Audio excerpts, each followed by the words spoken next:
हाँ जी भाई, सभी को नमस्कार, सभी को राम राम। हाँ जी। हाँ जी, चलिए बताइए भैया, आप लोग कैसे हैं? आप सब बढ़िया, फर्स्ट क्लास? हाँ, तो आपने देख ही लिया भैया, आरएस का रिजल्ट आ गया ना। अब आरएस का रिजल्ट आ गया तो उसमें अपने को एक बात तो पता लग गई कि देख लो कट ऑफ कितनी भारी जाती है। बोले सर कट ऑफ तो इसलिए भारी गई है क्योंकि अब की बार क्या है, पेपर इजी आया था। अरे, तो जिन पेपर इजी आया था तो जो ये लोग कहते हैं उनका सिलेक्शन क्यों नहीं हुआ भाई? ठीक है ना, मान लेते हैं कि पेपर इजी आया था तो फिर उनका सिलेक्शन क्यों नहीं हुआ? है ना मुद्दे वाली बात। हाँ जी, चलिए चलिए, क्लास चल जाएगी, अभी चल जाएगी बढ़िया तरीके से। बोलो, कोई दिक्कत है आप लोगों को? क्लास चल रही है ना? हाँ जी, बफरिंग हो रही है सर। हाँ, वो अभी थोड़ी देर में हो जाएगा अपडेट। बताइए। हाँ जी, सही चल रही है? थोड़ा सा कमेंट नीचे कर दो एक बार। हाँ जी, बताओ सही चल रही है कि क्लास आपकी भाई? बताइए एक बार कमेंट करके बताओ। अब ओके है ना? हाँ जी, शुरुआत में थोड़ा सा नेट का इशू आ गया था, कोई बात नहीं। अब ओके है या नहीं, एक बार फटाफट से कमेंट करके बताओ। शुरुआत करें तब तो अपन। और जो कॉलेज लेक्चरर वाले जो स्टूडेंट है ना, अच्छा, अभी भी बफरिंग आई रही है? हाँ,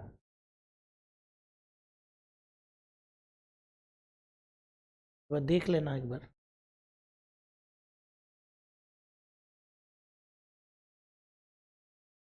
सही है सर, हाँ। चलिए अब ठीक आ रही है बिल्कुल। ओके ओके ओके ओके, चलिए गुड इवनिंग गुड इवनिंग। तो भाई शुरू कर देते हैं। अब तो आपकी डेट भी आ गई है, एक तो कॉलेज लेक्चरर वालों की डेट आ गई है, सबसे बड़ी बात तो। ठीक है ना? और कॉलेज लेक्चर वाले जो विद्यार्थी इसके अंदर हैं उन लोगों को मैं बता देता हूँ, उनके लिए एक क्लास और स्टार्ट कर दूंगा मैं। और वो क्लास आपकी हो जाएगी असिस्टेंट प्रोफेसर, बिल्कुल बिल्कुल। हाँ, वो मैराथन वगैरह सभी लाएंगे। लेकिन अब एक आपके एक क्लास स्टार्ट कर दूंगा, हिस्ट्री, राजस्थान हिस्ट्री वाली भी आपके स्टार्ट कर देता हूँ, जिससे आप लोग उस सिलेबस को भी कवर कर पाओ। हाँ, बताओ भाई प्रोफेसर वालों, कर दें भाई? कर दें स्टार्ट फिर आपके राजस्थान हिस्ट्री वाली क्लास भी? चलिए साहब। हाँ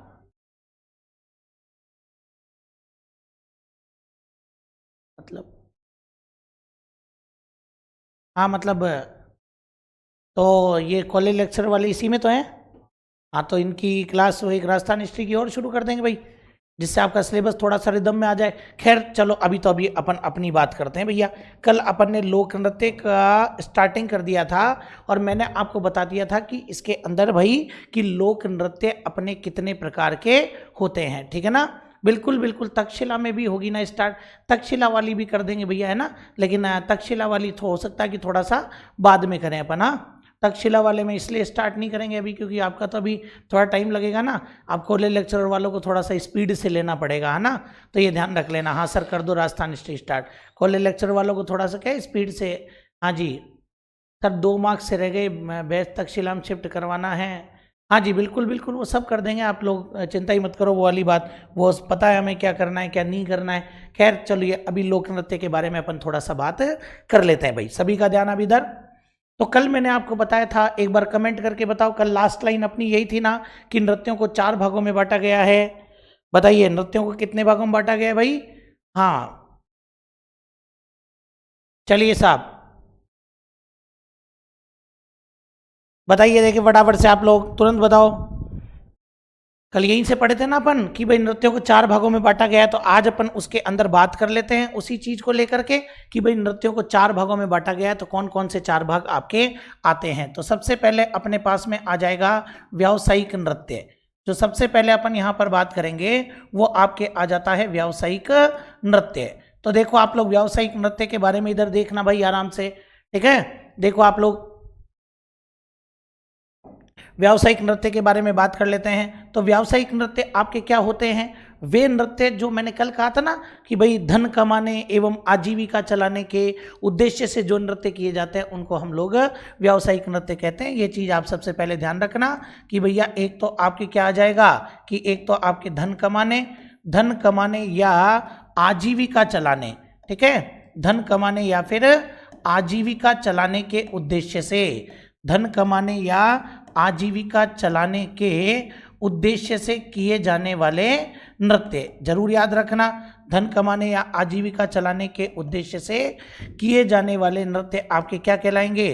तो धन कमाने या आजीविका चलाने के उद्देश्य से किए जाने वाले नृत्य आपके व्यावसायिक नृत्य कहलाएंगे। सबसे पहली बात तो यही याद रख लो आप लोग, जिसका मुख्य उद्देश्य ही आपके धन कमाना है, जिसका उद्देश्य आपके आजीविका चलाना है। जैसे भाई मैं मेरी आजीविका चलाने के लिए क्या कर रहा हूँ? मैं मेरी आजीविका चलाने के लिए पढ़ा रहा हूँ भैया, ठीक है ना। तो मतलब एक तरीके से ये मेरी व्यावसायिक गतिविधि हो गई। समझ गए आप लोग बात को? तो भाई जो धन कमाने या आजीविका चलाने के उद्देश्य किए जाते हैं उनको हम व्यावसायिक नृत्य कहते हैं। लेकिन हमारे परीक्षा के अंदर क्या पूछता है कि निम्न में से व्यावसायिक नृत्य नहीं है, निम्न में से व्यावसायिक नृत्य नहीं है। अब भैया कौन सा आपकी व्यावसायिक नृत्य नहीं है ये देखो आप लोग इसके अंदर, ठीक है ना। समझना मेरी बात को कि निम्न में से व्यावसायिक नृत्य नहीं है, कौन सा नहीं है वो आप लोगों को समझना है। तो इसके अंदर आप चाहो तो एक फॉर्मूला लिख सकते हो, बड़ा प्यारा सा फॉर्मूला है, एक मिनट, ठीक है ना। इसमें आप लोग चाहो तो एक फॉर्मूला आप लोग लिख सकते हो इसके अंदर, और वो फॉर्मूला आपके क्या आ जाएगा? फॉर्मूला में लिखना कि कब तक, देखो आप लोग इधर मैंने क्या लिखा है यहाँ पर, कब तक एलडीसी, देखो इधर एक फॉर्मूला बता देता हूँ कि कब तक एलडीसी बाईपास पर घूमेगा, ठीक है ना। कब तक एलडीसी बाईपास पर घूमेगा, तो ये ध्यान रखना आप लोग कि कब तक एलडीसी बाईपास पर घूमेगा, जब तक उसको ज्वाइनिंग नहीं मिल जाएगी ना तब तक घूमेगा भाई साहब, जब तक उसको ज्वाइनिंग नहीं मिल जाएगी तब तक घूमेगा। तो कब तक एलडीसी बाईपास पर घूमेगा ये अपने पास में निकल करके आता है। अब यहाँ पर देखो आप कै का मतलब क्या होता है, तो यहाँ पर कै का मतलब आपके हो जाएगा कच्ची घोड़ी नृत्य। बोलो कौन सा आ जाएगा? तो यहाँ पर कै का मतलब होता है आपके कच्ची घोड़ी नृत्य। सबसे पहले तो आप यही ध्यान रख लेना कि कै का मतलब कच्ची घोड़ी नृत्य हो जाएगा। फिर यहाँ पर बै का मतलब क्या होता है भैया? तो यहाँ पर बै का मतलब होता है बवाई नृत्य। कौन सा आ जाएगा? तो बै का मतलब बवाई नृत्य आ जाएगा, तो इसमें भी कोई दिक्कत नहीं होनी चाहिए। फिर यहाँ पर तय का मतलब क्या होता है भैया? तो यहाँ पर तय का मतलब होता है 13 ताली नृत्य। नाम पता होने चाहिए कि कौन कौन से नृत्य आपके व्यावसायिक नृत्य की श्रेणी में आते हैं भैया। तो तय का मतलब आपकी 13 ताली नृत्य हो जाता है। फिर यहाँ पर कै का मतलब क्या होता है भैया? तो यहाँ पर कै का मतलब होता है कठपुतली नृत्य। बोलो क्या आ जाएगा भाई? तो यहाँ पर कै का मतलब हो जाएगा कठपुतली नृत्य। लो साहब, तो 4 नृत्य तो यही हो गए आपके। कब तक एलडीसी बाईपास पर घूमेगा, कै का मतलब कच्ची घोड़ी नृत्य, बै का मतलब बवाई नृत्य, तय का मतलब 13 ताली नृत्य और कै का मतलब कठपुतली नृत्य। फिर इसके बाद में देखो यहाँ पर क्या आ रहा है आपके एलडीसी। अब देखना यहाँ पर एल का मतलब क्या होता है भैया? यहाँ पर एल का मतलब होता है लाठी नृत्य। एल का मतलब क्या हो जाएगा? एल का मतलब लाठी नृत्य हो जाएगा। डी का मतलब क्या होगा भैया? तो यहाँ पर डी का मतलब होता है धाकड़ नृत्य। कौन सा आ रहा है भैया? तो डी का मतलब आपके धाकड़ नृत्य हो जाएगा। और यहाँ पर सी का मतलब क्या हो जाता है? तो सी का मतलब होता है आपके चक्री नृत्य। तो ये ध्यान रखना, एलडीसी जरूर याद रख लेना आप लोग। लाठी धाकड़ चक्री, बोलो क्या आ रहा है भाई? लाठी धाकड़ और चक्री, ये तीनों आपके, और एलडीसी ये भी व्यावसायिक नृत्य हैं। फिर बोले सर इधर आ जाओ बाईपास वाले पर। तो बाईपास वाले में देखो आप लोग कि बाईपास वाले में क्या आएगा आपके? सबसे पहले आप लोग लिख लो बागड़िया नृत्य। कौन सा आ जाएगा भाई? सबसे पहले अगर मैं यहाँ पर बात करूँ तो आपके आ जाता है बागड़िया नृत्य, ये बागड़िया नृत्य हो जाएगा। फिर इसके बाद में ई से बनेगा आपके इंडोनी नृत्य। ई से क्या बनेगा भाई? तो ई से आपके बन जाएगा इंडोनी नृत्य। तो ये भी आप लोग ध्यान रख लेना, इंडोनी नृत्य। फिर पै का मतलब क्या हो जाएगा आपके? तो पै से आपके बनेगा पणिहारी नृत्य। पै से क्या बन रहा है भैया? तो पै से बन रहा है पणिहारी नृत्य। और फिर ऐसे ही आपके शय से बनेगा शंकरिया नृत्य। शय से क्या बन जाएगा भैया? तो शय से आपके बन जाएगा शंकरिया नृत्य। तो ये आप लोग जरूर याद रख लेना भैया। तो ये आपके सबसे पहले तो फॉर्मूला है किसका? कि भाई ये आपके व्यावसायिक नृत्यों का फॉर्मूला है कि कब तक एलडीसी बाईपास पर घूमेगा, ठीक है ना। देखो कब तक एलडीसी बाईपास पर घूमेगा, तो कच्ची घोड़ी नृत्य, बवाई नृत्य, 13 ताली नृत्य, फिर आपके कठपुतली नृत्य, फिर लाठी धाकड़ चक्री, फिर आपके बागड़िया, इंडोनी, पणिहारी और शंकरिया। तो ये वाला टॉपिक सर करवा तो दिया, वो मेंस में करवाया भाई, ठीक है ना, वो मेंस की बात है, ये प्री वाली बात चल रही है भाई। अब देखो इसके अंदर भाई यहाँ पर भी आप लोग समझ लेना भाई, ये तो पता लगी गया अपने को। ये जो आपके नृत्य देख रहे हैं जो ग्रीन पेन से यहाँ पर लिखे हुए हैं, ये वाला जो पूरा का पूरा सेट आप देख रहे हैं ना, ये जो एलडीसी, ये कौन सी जनजाति के नृत्य हैं भैया? तो ये आपके कंजर जनजाति के नृत्य हैं। मतलब कि कंजर जनजाति जो नृत्य करती है वो कंजर जनजाति के नृत्य आपके व्यावसायिक नृत्य होते हैं, ध्यान रखना। तो ये आपके कंजर जनजाति के नृत्य हो जाएंगे।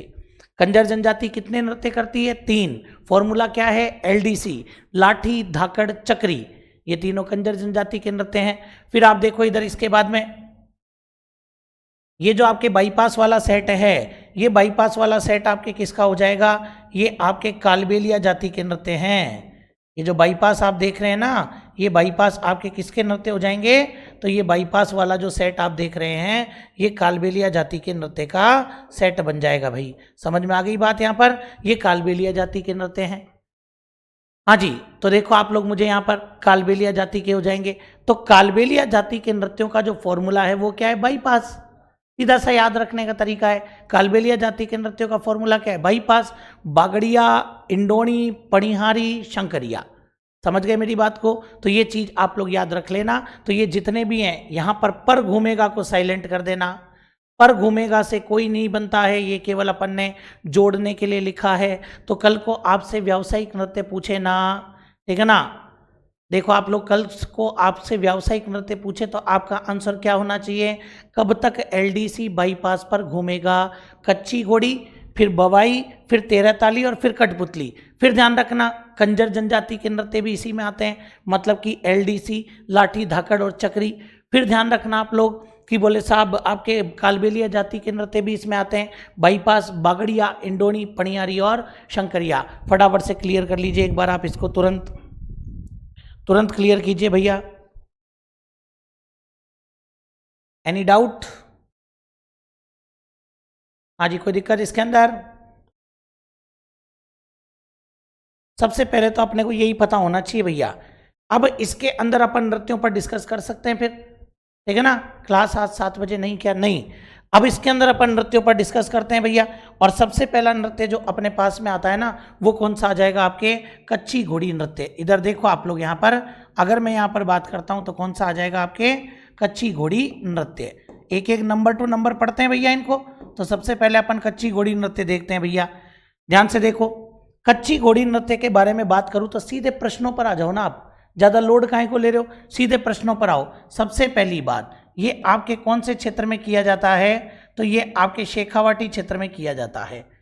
आई बात समझ में? सबसे पहली बात तो यही ध्यान रखना। और शेखावाटी का भी ये कैसा नृत्य हो जाएगा? ये शेखावाटी में किया जाने वाला व्यावसायिक नृत्य है। दूसरी बात ये याद रखना कि शेखावाटी में किया जाने वाला व्यावसायिक नृत्य है। तीसरी, और फिर इसके बाद में महिला या पुरुष, तो ये ध्यान रखना ये आपके पुरुष प्रधान नृत्य हो जाएगा। कौन करेंगे भैया? तो पुरुष करेंगे। तो ये आपके कैसा नृत्य हो जाएगा? पुरुष प्रधान नृत्य हो जाएगा। तो ये भी आप मत भूलना। फिर इसके बाद में बात करें तो इस नृत्य के अंदर वाद्यंत्र कौन सा बजेगा? जब ये नृत्य किया जाएगा तो इसके अंदर वाद्यंत्र कौन सा बजेगा? तो इसके अंदर वाद्यंत्र बजता है आपके झांझ। कौन सा वाद्यंत्र बजता है? जब कच्ची घोड़ी नृत्य किया जाता है ना, तो आपके झांझ वाद्यंत्र बजता है। ये ध्यान रखना आप लोग, समझ गए मेरी बात को? तो अब मैं आपको एक चीज यहां पर और बताता हूं। हमारे राजस्थानी संस्कृति में, हमारी राजस्थानी संस्कृति के अंदर, और हमारे जो ये क्या नाम से वाद्यंत्र होते हैं ना, वाद्यंत्र, ये वाद्यंत्र कितने प्रकार के होते हैं पता है आपको? हमारे राजस्थानी कल्चर के अंदर अगर मैं यहाँ पर बात करूँ कि ये वाद्यंत्र कितने प्रकार के होते हैं, तो राजस्थानी कल्चर में वाद्यंत्र होते हैं आपके 4 प्रकार के। कितने प्रकार के होते हैं भाई? 4 प्रकार के होते हैं। समझ गए मेरी बात को कि भाई राजस्थानी कल्चर के अंदर वाद्यंत्र कितने प्रकार के होते हैं? तो वाद्यंत्र आपके 4 प्रकार के होते हैं भाई। कौन कौन से प्रकार के 4 होते हैं? देखो आप लोग यहाँ पर, अगर वाद्यंत्रों के बारे में बात करता हूं तो वाद्यंत्रों को मैंने कहा 4 प्रकार के। नंबर 1 होते हैं तत् वाद्यंत्र। नंबर 1 क्या हो जाएंगे? तत्। नंबर 2 होते हैं आपके सुशिर। नंबर 2 कौन से आ जाएंगे? सुशिर आ जाएंगे। नंबर 3 पर आपके आ जाएंगे अवनद्ध। बोलो कौन से आएंगे भाई? तो नंबर 3 पर आपके अवनद्ध आ जाएंगे। और नंबर 4 पर आ जाएंगे आपके घन। तो ऐसे करके हमारे राजस्थानी कल्चर के अंदर वाद्यंत्र कितने प्रकार के होते हैं भैया? तो वाद्यंत्र आपके 4 प्रकार के होते हैं। समझ गए मेरी बात को यहाँ पर? हाँ जी, करवाता हूँ मैं 1 मिनट, चलो इसको भी करवा देता हूँ भाई एक बार, है ना। हाँ जी, 1 मिनट वेट करना आप लोग।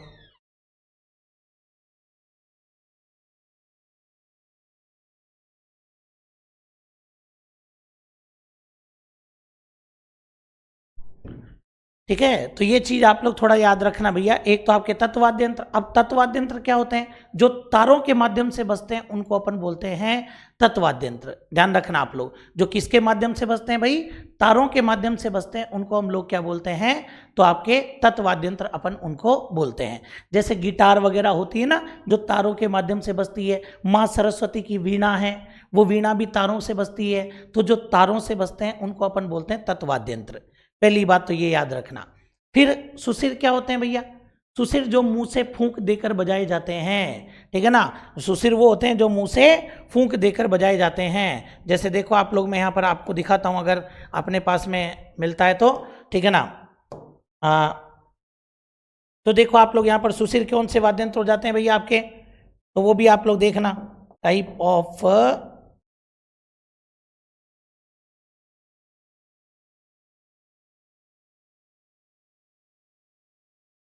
हाँ जी, तो मैं एक बार बताता हूँ आपको। टाइप ऑफ म्यूजिकल इंस्ट्रूमेंट, ठीक है ना, तो वो भी आप लोग देखना। थोड़ा सा वो ब्राइटनेस कम कर दो। टाइप्स ऑफ म्यूजिकल इंस्ट्रूमेंट के बारे में अपन बात कर लेते हैं। नहीं, वो कईयों को दिख नहीं रहा, तो थोड़ा सा वो कर दो आप इसमें, ठीक है ना। तो देखो आप लोग यहाँ पर समझना मेरी बात को।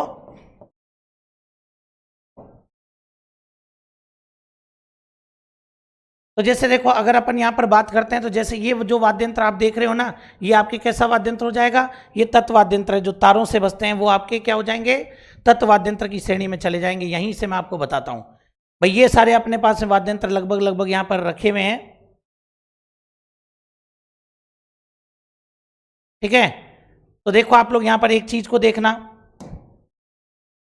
भाई, जैसे ये अपने पास में है, तो ये वाद्य यंत्र आपके क्या हो जाएंगे? ये वाले वाद्य यंत्र आपके और तत्वाद्य यंत्र होंगे, क्योंकि ये तारों से बज रहे हैं। जबकि ये देखो, ये जो ढोल आपको नजर आ रहा है ना, आई बात समझ में? जबकि ये आपको जो ढोल नजर आ रहा है, ये वाला, ये आपके क्या होता है? जानवर की खाल से बना हुआ होता है। किससे बना हुआ होता है? जानवर की खाल से बना हुआ होता है। और ये आपके कौन सी कैटेगरी में चला जाएगा? ये अवनद में जाएगा। मतलब कि मैं यूँ कहूँ कि गिटार, सितार, वीणा, रावण हत्ता, जो भी आपके तारों से बजेंगे वो तत्वाद्य यंत्र कहलाएंगे।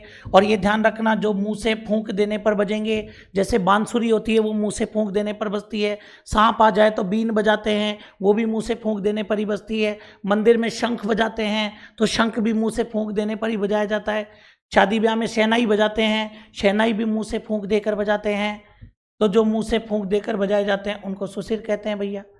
जो जानवर की खाल के बने हुए होते हैं, हाथ की थाप या डंडे की चोट से बजे, जैसे ढोलक। ढोलक किसकी बनी हुई है? इधर भी जानवर की खाल है, इधर भी जानवर की खाल है। जैसे ये देख रहे हो ना, ये देखो, एक जैसे मेरे ये चाबी का छल्ला है, नजर आ रहा होगा आप लोगों को। तो देखो ये क्या है आपके? ये एक तरीके से ढोलक। वैसे ये मृदंग है। ये क्या है भैया? ये आप लोग मृदंग देख रहे हैं। इधर भी आपके जानवर की खाल है और इधर भी जानवर की खाल है, और हाथ की थाप से बजेगी। किससे बजेगी भाई? हाथ की थाप से बजेगी। तो ये आपके कैसा वाद्य यंत्र हो जाएगा? अवनद। ढोल देखोगे तो ढोल क्या है? ढोल इधर भी जानवर की खाल है, इधर भी जानवर की खाल है, और डंडे से बज रहा है। तो ये क्या हो जाएगा? ये भी आपके अवनद हो जाएगा।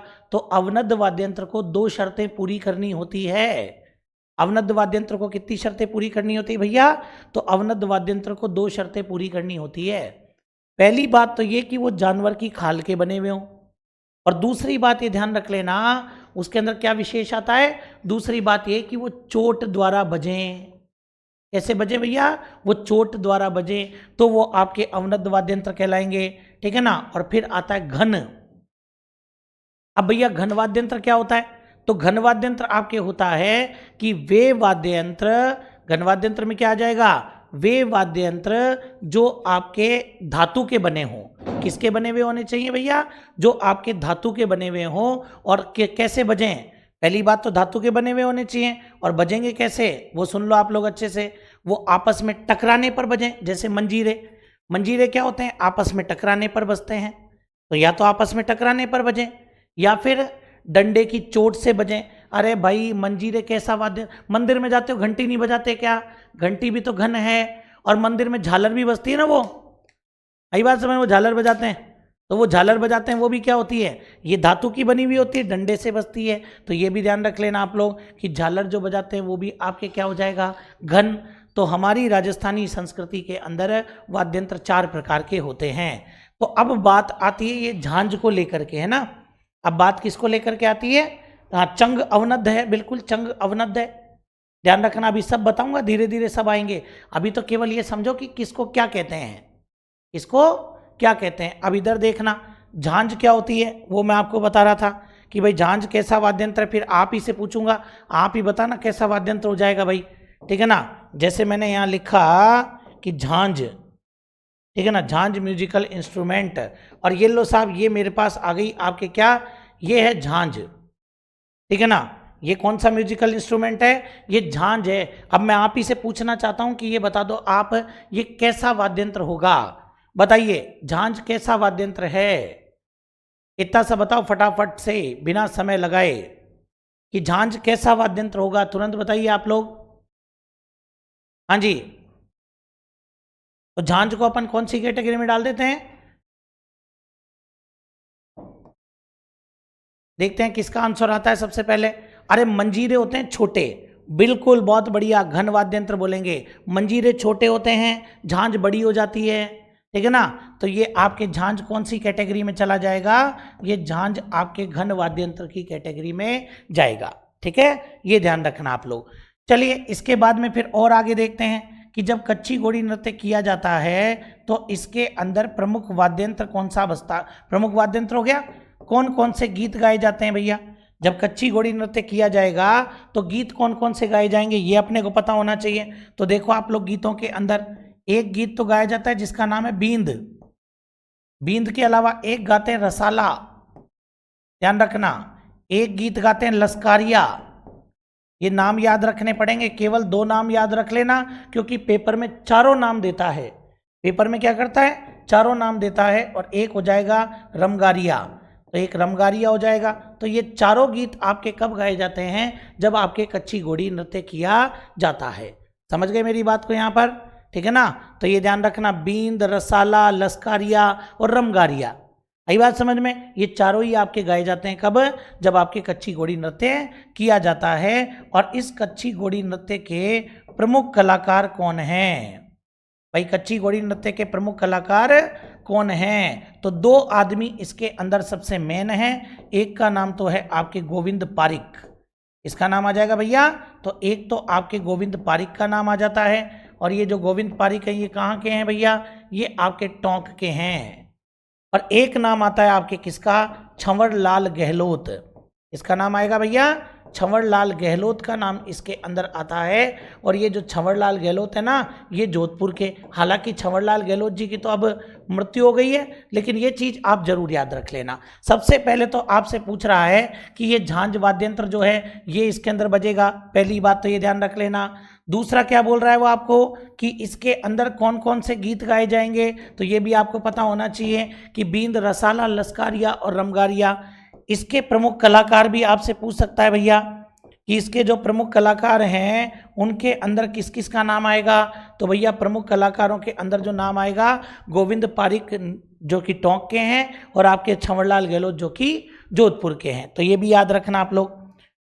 फिर ये जो नृत्य किया जाता है, इस नृत्य की प्रमुख विशेषता क्या है वो भी आप लोग देख लीजिए कि ये जो नृत्य किया जाता है, इस नृत्य की प्रमुख विशेषताएं ये जरूर याद रखना। बाकी चीज भले ही एक बार वैसे देख लेना, लेकिन प्रमुख विशेषताएं भूलना मत भैया। किसी भी हालत में प्रमुख विशेषता नहीं भूलनी है, ये पक्का पेपर में पूछता है भाई। देखो प्रमुख विशेषताएं, इसके अंदर क्या किया जाता है? सबसे पहले तो इसके अंदर और 4-4 पुरुषों की, ध्यान रखना आप लोग। इसके अंदर सबसे पहली बात तो क्या होता है? 4-4 पुरुषों की 2 पंक्तियां बनाई जाती है, ठीक है ना। 4-4 पुरुषों की कितनी पंक्तियां? तो 4-4 पुरुषों की 2 पंक्तियां इसके अंदर बनाई जाएगी भाई। मतलब तो 4-4 पुरुष खड़े हो जाएंगे, एक पंक्ति में 4, दूसरी में भी 4। तो 4-4 पुरुषों की 2 पंक्तियां बनाएंगे, सबसे पहली बात। दूसरी बात देखो आप लोग, इसके अंदर नंबर 2 विशेषता क्या आएगी? नंबर 2 विशेषता ये होती है कि भाई इसको कच्ची घोड़ी नाम क्यों देंगे? इसको कच्ची घोड़ी नाम क्यों देंगे अपन? तो कच्ची घोड़ी नाम इसलिए देंगे इसको क्योंकि इसके अंदर जो नृत्य करने वाला पुरुष है, उस पुरुष की कमर पर, और क्या कर दी जाएगी? पुरुष की कमर पर लकड़ी की घोड़ी बांधी जाती है। ध्यान रखना, पुरुष की कमर पर लकड़ी की घोड़ी बांधना, ये भी इसकी प्रमुख विशेषता है। लकड़ी की घोड़ी बांधते हैं तभी तो नाम क्या दिया भैया, तभी तो नाम दिया इसको कच्ची घोड़ी। ओरिजिनल घोड़ी बांध देते तो नाम देते पक्की घोड़ी। समझ में आई बात यहाँ पर? तो ये ध्यान रखना, पुरुष की कमर पर यहाँ पर क्या कर देते हैं, एक कच्ची घोड़ी मतलब कि लकड़ी की घोड़ी बांध देते हैं। एवं हाथ में क्या करते हैं भैया, एवं हाथ में तलवार दे देते हैं भाई। हाथ में क्या कर देंगे भाई, तो हाथ में क्या दे देते हैं, तलवार दे देते हैं। तो ये भी आप याद रखना अच्छे से, हाथ में तलवार दे दी जाएगी। और क्या कर सकते हैं भाई इसके अंदर, नंबर 3 देखो आप लोग। अब ये जो पुरुष है ना, ये पुरुष क्या करेंगे, या तो यूं खड़े हो जाएंगे आमने सामने, मन कर रहा है यूं पंक्ति बना लेंगे, बोले हम तो क्रॉस में खड़े होंगे, हम तो गोला बनाएंगे, हम तो आयत बनाएंगे, हम तो वर्ग बनाएंगे। अरे तुम्हारे जचे जो बनाओ, तुमने ये क्या बना दिया भैया, तुमने ये बनाई है भाई साहब आकृतियां। आकृतियों को बोलते हैं क्या, पैटर्न। आई बात समझ में? हाँ सर, स्लाइड का कलर सफ़ेद के अलावा अन्य रखा करो। सफ़ेद के अलावा अगर अन्य रखेंगे ना तो फिर तुम्हारे PDF नहीं निकलेगी, ये ध्यान रखना। मतलब जो प्रिंट निकालना चाहते हो ना, वो प्रिंट नहीं निकलेगा। ठीक है, तो नंबर 3 देखो आप लोग। नंबर 3 मैंने बोला ना अलग अलग आकृतियां बनाते हैं, तो इसीलिए तो आपके ये कच्ची घोड़ी नृत्य क्यों प्रसिद्ध है, पैटर्न बनाने की कला के लिए प्रसिद्ध है। क्यों प्रसिद्ध है भैया, पैटर्न बनाने की कला के लिए प्रसिद्ध है। जरूर याद रखना कि पैटर्न बनाने की कला के लिए कौन सा नृत्य प्रसिद्ध है, तो कच्ची घोड़ी नृत्य आपके पैटर्न बनाने की कला के लिए प्रसिद्ध है। अब ये पुरुष क्या करते हैं, गोला बनाते हैं। जब ये गोला बनाते हैं ना तो सारे के सारे बीच में आके खड़े हो जाते हैं, फिर एकदम से ये सारे के सारे बाहर जाएंगे, ये बाहर गए, फिर ये बीच में आ जाएंगे, फिर ये बाहर जाएंगे, फिर ये बीच में आ जाएंगे, फिर ये बाहर जाएंगे, और ध्यान रखना फिर ये बीच में आ जाएंगे, और बाहर भेजूं या रहने दूं। तो सुन लो मेरी बात, बताना क्या था कि ये आपके जब बाहर जाते हैं ना तो यूं लगता है कि कोई फूल खिल रहा है, और अंदर आते हैं तो यूं लगता है कि कोई फूल बंद हो रहा है। आई बात समझ में? तो ये चीज अच्छे से ध्यान रखना कि राजस्थान का वह नृत्य जिसमें आपके फूल के खिलने एवं बंद होने का आभास होता है, तो फूल के खिलने एवं बंद होने का आभास कौन से नृत्य में होता है भैया, तो फूल के खिलने एवं बंद होने का आभास आपके कच्ची घोड़ी नृत्य में होता है। ये लो साहब, ये मैंने आपको कुछ विशेषताएं बता दी, तो मैं उम्मीद करता हूं कि इनके अंदर आप गलत नहीं करोगे। समझ गए मेरी बात को? तो फूल के खिलने और बंद होने का आभास आपके इसी में होता है। ठीक है ना? हाँ जी, चलिए साहब एक बार क्लास रुक रही है, हाँ देख लेते हैं भाई एक बार, है ना? हाँ जी, एक बार देख लेते हैं जो भी बात है।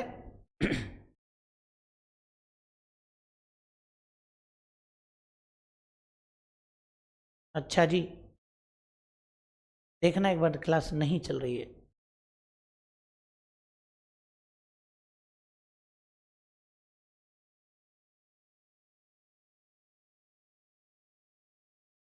चलो एक बार चेक कर लेते हैं भैया, चल गई?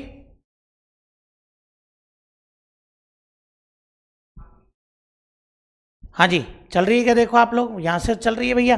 अब आप लोग बताओ फटाफट से, आप लोगों के चल रही है कि नहीं चल रही है भाई? हमारे यहाँ से तो बढ़िया चल रही है बिल्कुल, है ना? हाँ, और जिसके रुक रही है क्लास, थोड़ा क्वालिटी वालिटी मीडियम वीडियम कर लो थोड़ा सा, क्या तुम भी सुपर क्वालिटी में देखोगे? ठीक है ना? चलिए तो देखो आप लोग यहाँ पर, तो ये चीज़ तो समझ में आ गई होगी। क्या क्या प्रश्न बने?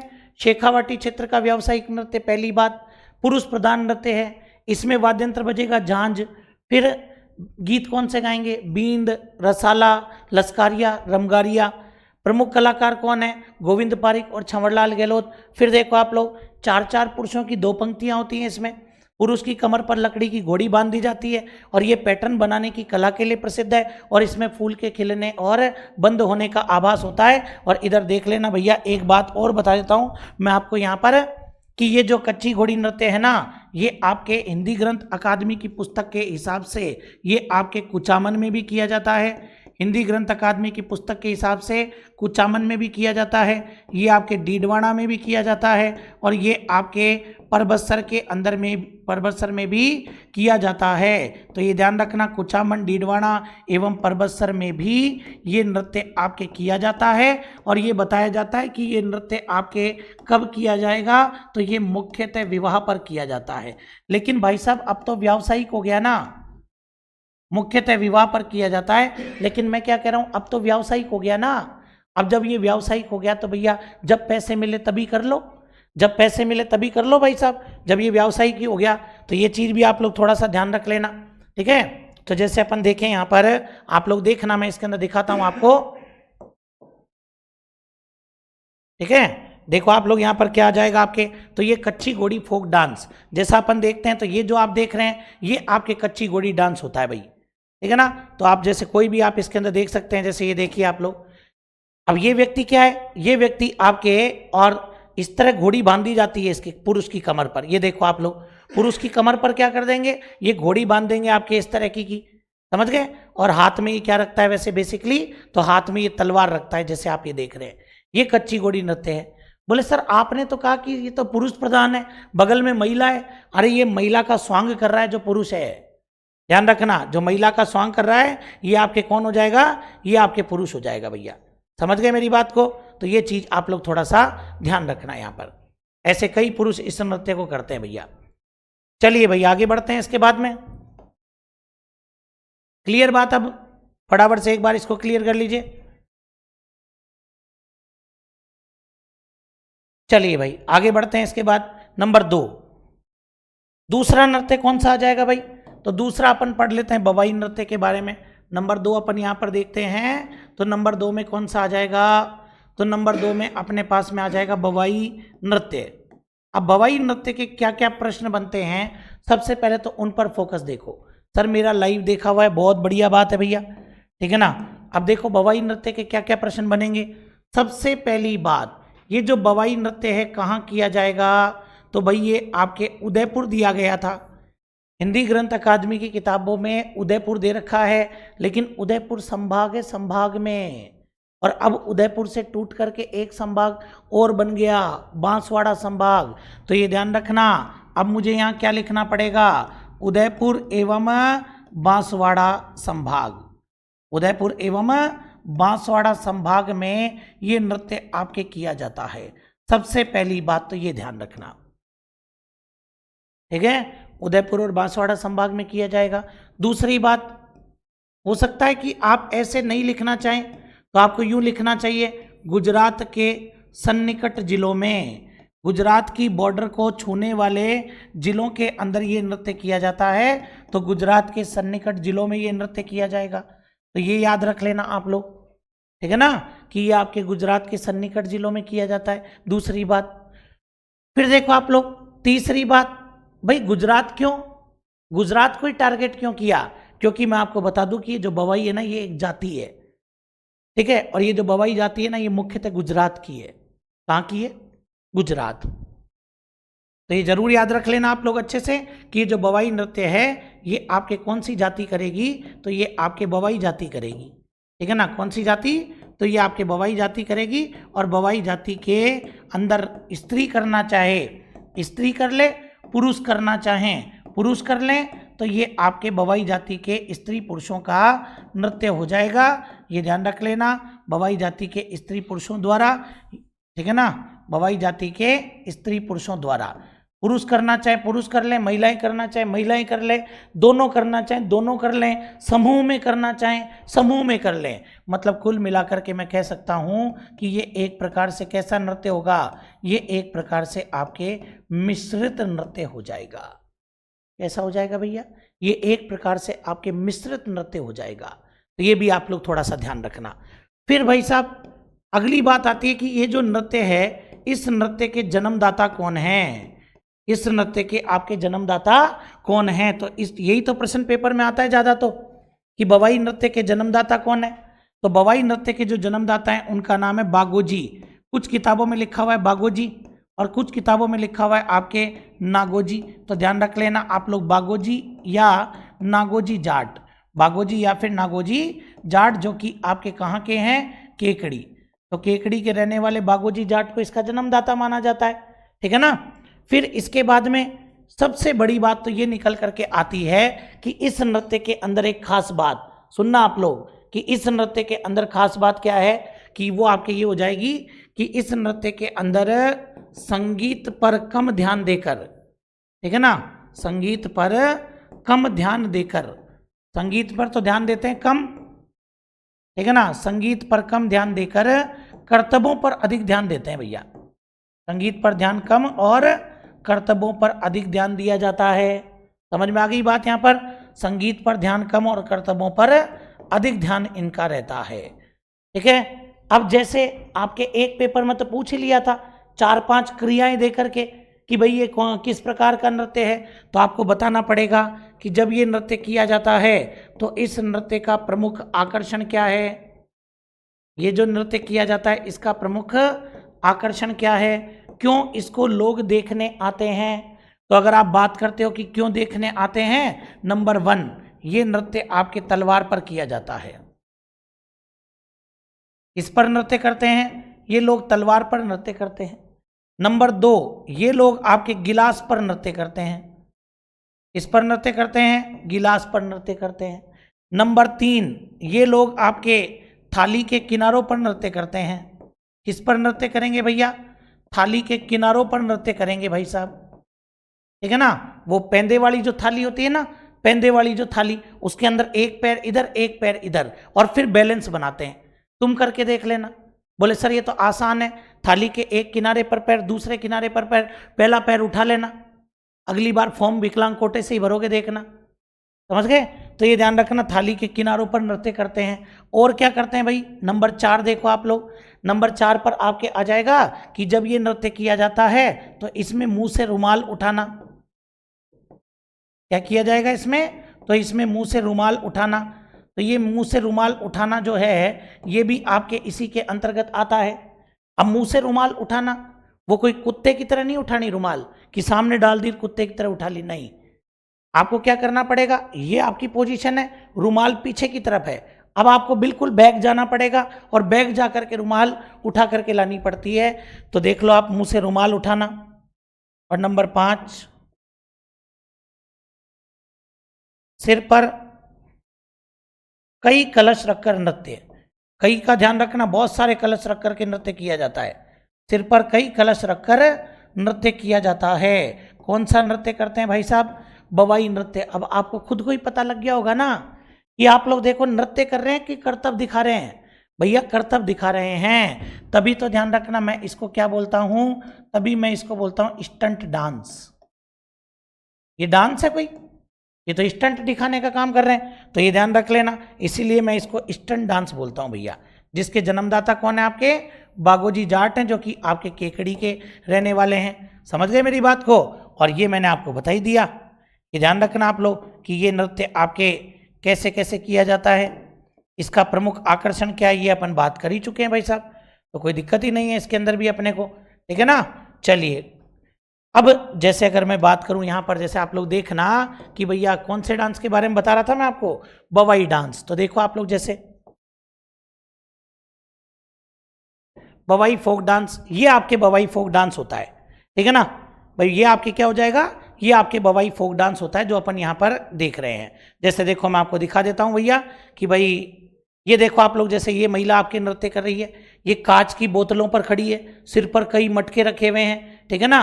देखो आप लोग, ये आपके सिर पर कई क्या हो जाएंगे, मटके रखे हुए हैं। ये तलवार पर नृत्य हो रहा है आपके यहाँ पर, ये देख सकते हो आप लोग, ठीक है। ये जो आप देख रहे हैं कि भाई तलवार को यूं फंसा करके और यहाँ पर एक पैर इधर एक पैर इधर बैलेंस बनाने का काम किया जाता है।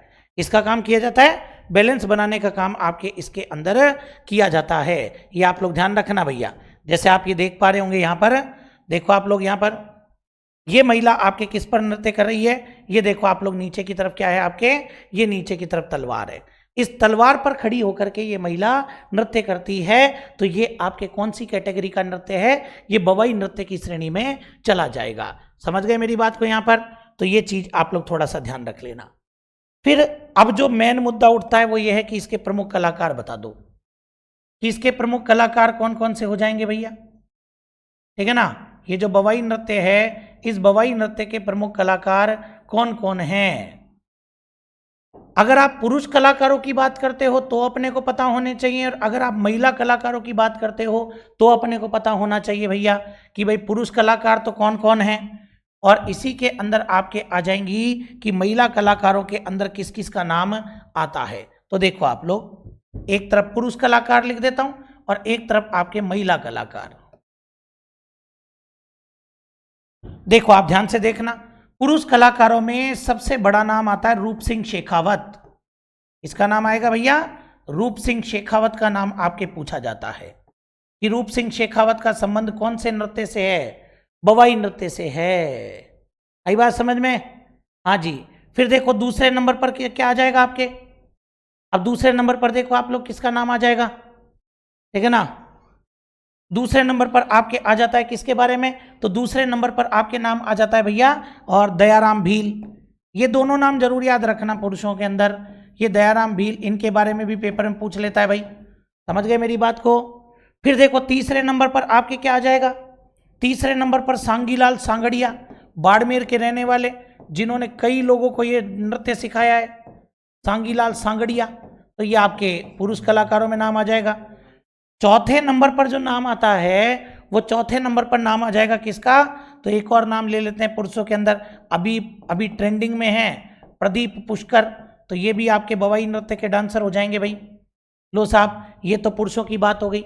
अब महिलाओं के बारे में देखते हैं कि महिलाओं में कौन कौन सी कलाकारों के नाम आते हैं। तो महिलाओं में नंबर 1 शुरुआत करना पुष्पा व्यास, पुष्पा व्यास।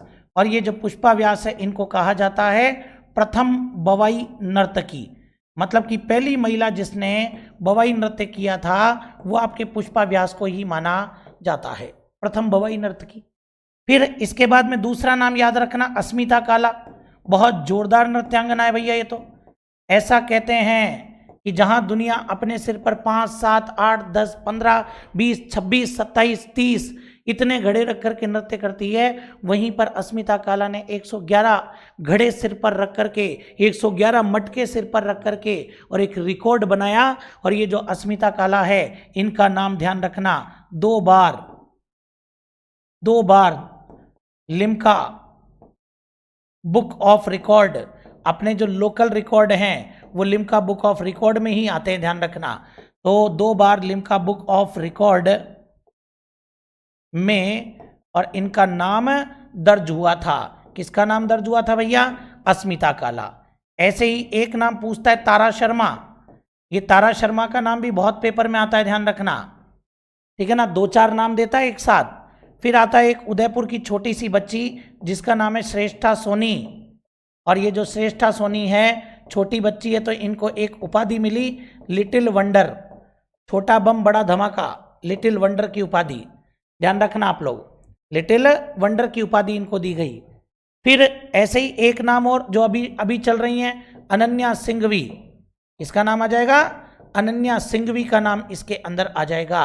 तो ये आपके महिला और पुरुष दोनों कलाकारों के बारे में मैंने बात कर ली भैया। चलिए साहब, तो एक बार आप ये भी फटाफट से क्लियर कर लीजिए भैया, फटाफट से क्लियर करो आप इसके बारे में भी।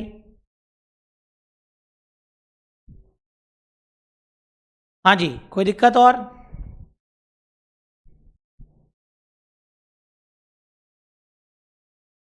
कोई भी आपका प्रश्न हो तो पूछ सकते हैं आप लोग।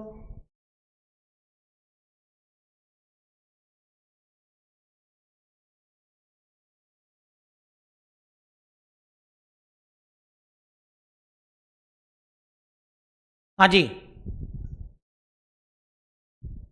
बिल्कुल, अभी ट्रेंडिंग में चल रही हैं ये।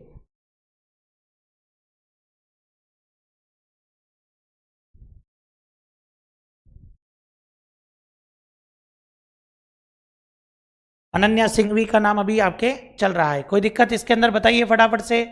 अब इसी के अंदर मैं एक बात आपसे और कर लेता हूं, उसको भी आप लोग इधर देखना कि भाई वो बात आपके निकल करके आती है कि ये जो बवाई है, ध्यान रखना, बवाई राजस्थान में, क्योंकि वहां पर दोबारा पढ़ाऊंगा उससे बढ़िया है ना यहीं पर क्लियर कर लो। बवाई राजस्थान में लोक नाट्य शैली भी है, बवाई राजस्थान में लोक नाट्य शैली भी है। जो अपना चैप्टर आता है ना लोक नाट्य का, उसके अंदर ये बात आती है। केकड़ी अजमेर है ना, नहीं, अब अजमेर नहीं है, अब केवल केकड़ी जिला बन गया खुद। तो ध्यान रखना, ये जो बवाई आप देख रहे हैं ये राजस्थान में लोकनाट्य शैली भी है अब आपके, और बवाई लोकनाट्य शैली है तो इसके अंदर ध्यान रखना जो आपके पुरुष कलाकार है, लोकनाट्य की बात कर रहा हूं, तो लोकनाट्य के अंदर जो आपके पुरुष कलाकार है उस पुरुष कलाकार को तो क्या बोलते हैं भैया, सगाजी। पुरुष कलाकार को बोलते हैं सगाजी, और जो आपके महिला कलाकार है वो महिला कलाकार को क्या बोलते हैं भैया, पुरुष कलाकार को सगाजी बोलते हैं और महिला कलाकार को बोला जाता है आपके सगीजी। ठीक है ना, सगाजी और सगीजी कहा जाता है। तो ये आप लोग अच्छे से ध्यान रख लेना कि इसके अंदर आपके पुरुष एवं महिला कलाकार को, लोकनाट्य, नृत्य नहीं, क्योंकि लोकनाट्य में भी यही चीजें आएंगी। तो मैं दोबारा बताऊं उससे बढ़िया यहीं पर क्लियर कर लेते हैं अपन। तो बवाई राजस्थान में लोकनाट्य शैली भी है, पुरुष कलाकार को सगाजी, महिला कलाकार को क्या बोलते हैं, सगीजी बोलते हैं। ध्यान रख लेना, पूछ लेगा सगाजी और सगीजी शब्दों का प्रयोग कौन से लोकनाट्य में किया जाता है। ठीक है, और ऐसे ही देखो अपने एक आती है, नाम आता है शांता गांधी। किसका नाम आएगा, शांता गांधी। तो ये जो शांता गांधी जी हैं, इन्होंने, शांता गांधी ने एक नाटक लिखा था जिसका नाम था जसमा ओडन। ठीक है ना, शांता गांधी ने कौन सा, ये तो जरूरी याद रखना, 3 स्टार लगाऊंगा इसके तो मैं। ठीक है ना, शांता गांधी ने जसमा ओडन नाटक की रचना की। कौन से नाटक की रचना की भैया, जसमा ओडन नाटक की रचना की। और ये जो आप जसमा ओडन देख रहे हैं ना, ये आपके किस पर आधारित है, तो ये आपके बवाई लोकनाट्य शैली पर आधारित है। जरूर ध्यान रखना, ये जो जसमा ओडन है ये बवाई लोकनाट्य शैली पर आपके क्या हो जाएगा, तो ये आपके बवाई लोकनाट्य शैली पर आधारित माना जाता है। समझ लेना मेरी बात को अच्छे से यहाँ पर आप लोग। ठीक है ना, समधी समधन नहीं बोलेंगे, सगाजी सगीजी बोलेंगे भाई साहब। तो ये तो जरूर याद रखना, शांता गांधी ने जसमा ओडन नाटक की रचना की जो बवाई लोकनाट्य शैली पर आधारित है। ठीक है, तो ये बवाई नृत्य के बारे में भी अपनी बात क्या हो जाती है, ये बवाई नृत्य के बारे में भी बात समाप्त हो जाती है। समझ गए बात को यहाँ पर। तो ये चीज अपने को यहाँ पर याद रखनी है। तो आज मैंने अभी तो आपको क्या क्या बता दिया, एक तो कौन कौन से व्यावसायिक नृत्य होते हैं वो बता दिए, कच्ची घोड़ी नृत्य जो कि इम्पोर्टेंट है उसको मैंने समझा दिया, ऐसे ही आपके बवाई नृत्य जो कि इम्पोर्टेंट है उसको भी मैंने आपके एक्सप्लेन कर दिया है भैया। ठीक है ना, और फिर कल अपन इसके अंदर देखेंगे कि और कौन कौन से व्यावसायिक नृत्य अपने पास में आते हैं, उनके बारे में एक्सप्लेन करेंगे। तो कल अपन इस व्यावसायिक नृत्य वाली कैटेगरी को क्या कर देंगे, समाप्त कर देंगे भाई। ठीक है ना, हाँ चलिए साहब, तो अभी अपन इतनी बात करते हैं, इसके बाद में मेरी मेंस की क्लास है, तो अभी तो इतनी बात करेंगे। तब तक के लिए बहुत बहुत धन्यवाद सभी को। जय हिंद, जय भारत।